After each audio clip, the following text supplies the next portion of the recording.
జగన్మోహన్ రెడ్డి సార్ని కలవడానికని అభిమానంతో పాప వెళ్ళింది తప్ప మేము ఏదో సాధారణ కుటుంబం అండి. ఏదో నేను చిన్న ఉద్యోగం చేసుకొని బతుకుతాం, అంతేగాని పాపని ఏదో ఢిల్లీ పబ్లిక్ స్కూల్లో వేసి మేము లక్షల ఫీజులు కట్టి చేసేవాళ్ళం కాదండి.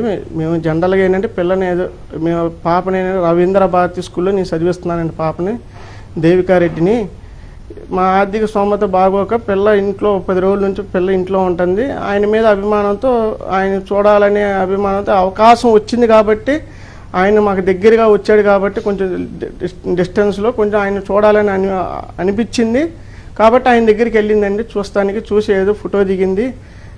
దీన్ని ఒక ఇష్యూ లాగా తీసేసి మామూలుగా ట్రోలింగ్ చేసి సోషల్ మీడియాలో అసభ్యంగా ఈ రకంగా అనేది పెడుతున్నారండి.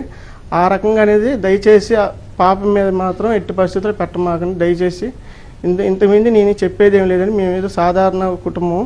మామూలు నేను చేసే సంస్థలో కూడా నేను చేసే ఉద్యోగానికేను సంస్థ కూడా ఎటువంటి సంబంధం లేదండి. సోషల్ మీడియాలో నేను రాత్రి నేను చూశాను. ఏదో మాకు ఏదో కొన్ని కోట్ల ఆస్తులు ఉన్నాయి, బంకులు ఉన్నాయి, అది ఉన్నాయి, ఇది ఉన్నాయి అని చెప్పి సోషల్ మీడియాలో మీరు ట్రోలింగ్ చేస్తున్నారు. ఆ ట్రోలింగ్ అంతా వచ్చేదంతా అబద్ధం అండి. అదంతా నిజం కాదు. మేము ఉండేది కూడా రెంటేనండి. మేము ఉండేది కూడా ఇప్పుడు ప్రెజెంట్ ఏంటంటే ఉండేది కూడా రెంటే. ఆ రెంట్ ఇంటి అద్దె కూడా మేము కట్టేది 7,000 కడుతున్నాం. ఆ 7,000 కడతానికి కూడా ఇబ్బంది పడి మేము ఉద్యోగం ఏదో చేసుకొని బతుకుతున్నాము. ఏదో పాప ఏంటంటే ఆయన దగ్గర అభిమానంగా వెళ్ళింది. చిన్నప్పటి నుంచి ఆయన అంటే కొంచెం అభిమానం ఎక్కువ కాబట్టి వెళ్ళింది. దయచేసి మీరు అర్థం చేసుకోండి. పాప మీద ఎటువంటి ట్రోలింగ్ మాత్రం మీరు వాట్సాప్లో కానీ వీటిలో కానీ ఇందులో కానీ చేయమాకండి దయచేసి. ఇంతకుమించి నేను కోరేది ఏం లేదండి.